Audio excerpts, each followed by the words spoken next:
رحم الله من أعاد الفاتحة إلى روح المرحوم المرجع الكبير السيد محمد سعيد الحكيم تسبقها صلوات. اللهم صل على محمد وآل محمد. فاتحة. بسم الله الرحمن الرحيم.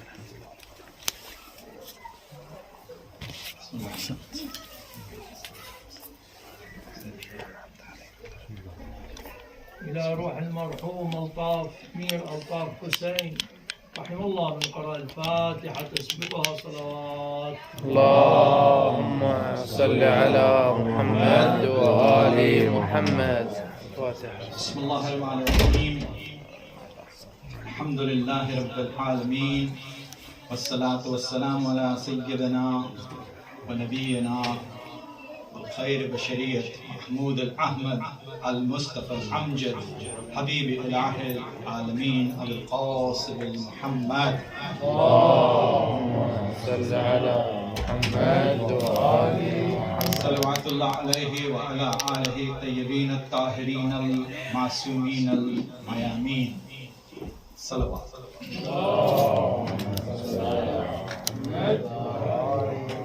Two occasions, obviously we're reaching to the just past 25th of Muharram, talking about the Imam Sajjad.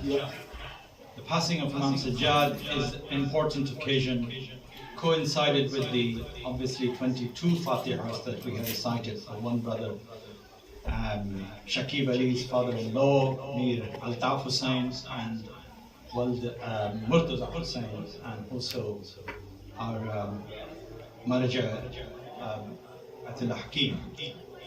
Alhamdulillah, acknowledged by the world now the importance of, I got the text from RTE from the Marja's condolence. This is the change time. The local media is responding to the Marja's, never happened before. First time, just because the Baghdad embassy in Americans, they have tweeted and they have, so this is the world of tweet, and that how information and it reached to it, and that offered the condolences for all the brothers in the Hussainiyya, especially to us. All of that is a very good sign, alhamdulillah, the barakat of Ahlul Bayt and the spread of the news of Arba'in happening, commemoration of Imam Sajjad is happening.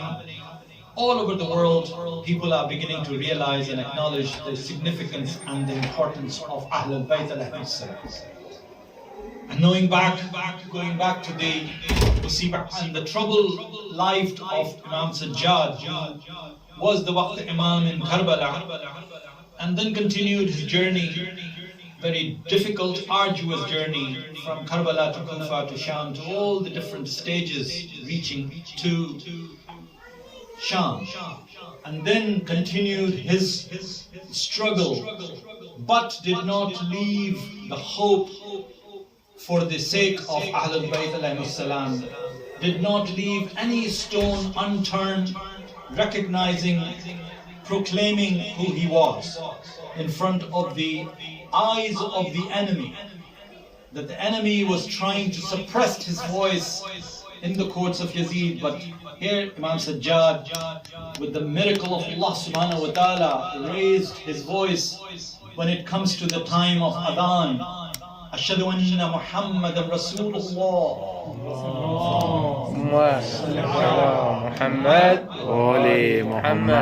He immediately did not miss the chance to make them realize who is Rasulullah. He said that immediately at the top of his voice, is he your grandfather or is he my grandfather? You are calling for the prayer. Do you realize what you have done?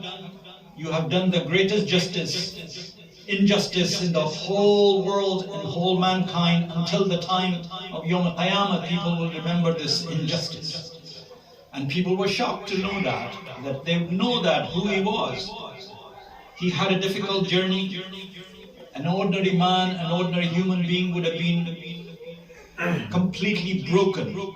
But this individual who sacrificed everything, who saw his father being sacrificed, who saw his 17 brothers being sacrificed in Karbala, still had the strength to survive.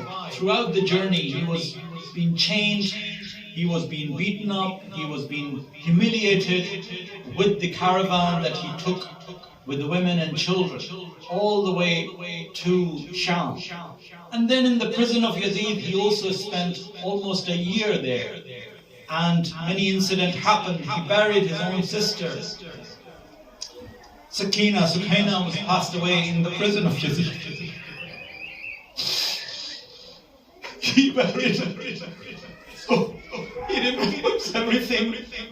What happened from the Karbala to Sham to Kufa. From Kufa to Sham, he always struggled throughout this time in Karbala. And after that, the victory of Imam Sajjad happened when the announcement came to release these people, these prisoners. Under the pressure of people, Yazid had to release them.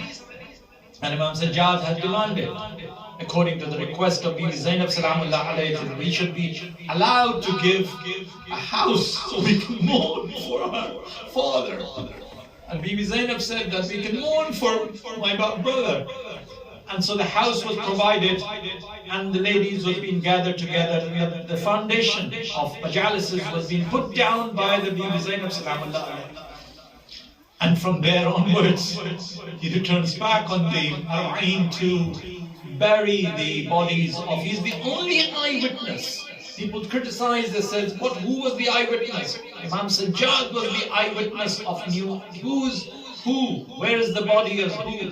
When the heads were being given, it was Imam Sajjad who recognized this body belongs to this head, this body belongs to this head. He performs that ritual of burying and then returns back to Medina.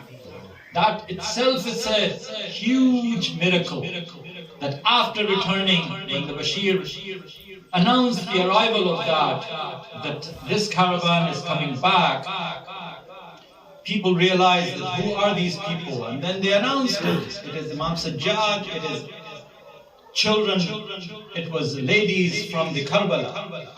And of course, Jafar al-Tayyar would not recognize his own wife, Bibi Zainab, who became the old lady. And this is what happened when they returned back to Medina. But his actual journey starts in Medina. For 34 years, this man continued to cry. He was criticized by Minhal. Minhal said that, Imam, how long you will cry? How long you will cry? The martyrdom is part of your system, part of your tradition. And he replies, he said, Minhal, you have not done justice. Prophet Yaqub had only one son, Yusuf, who was not even killed. He just disappeared from his eyes. He cried for 40 years for that. And you accuse me for that? I lost 17 brothers. How can you say that I would not cry for my 17 brother and my father? All of those people who lost in Karbala will remain with me rest of my life. However, he continued his mission. He taught us. He prayed to Allah subhanahu wa ta'ala to give us eyes so we can cry. He prayed to Allah subhanahu wa ta'ala in Safa Sajjadiyya, taught us how to pray, how to make du'as. All of that, how to have huquq, risalat al-huquq, all of that work that Imam Sajjad has provided to us survived and given to the mankind. So much so that the people realized the importance of Imam Sajjad. In the Hajj, you know the famous story, while he was in the Hajj, Hisham Abdul Malik recognized and realized who he was. And then he was kissed the Hajar al-Aswad, people have left.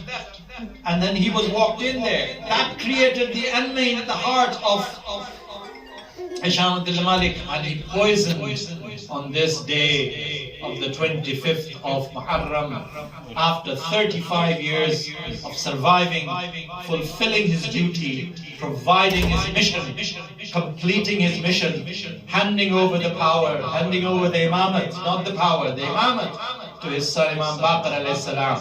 And when Imam Baqir buried him, he realized that how much his body was still painful with the kind of infliction from the flagellation he got from the Karbala journey. Imam Baqir cried and he said, look, keep the body very, very carefully. And he said, no, I remember my father, Imam Hussein's body was much, much more painful and full of arrows and full of painful than my body. And he passed away peacefully in the Medina and his place in Jannat al-Baqi. He rests his place, final resting place. Salli ala Muhammad wa ali Muhammad. Allahumma salli ala Muhammad wa ali Muhammad. Hussain Syeed.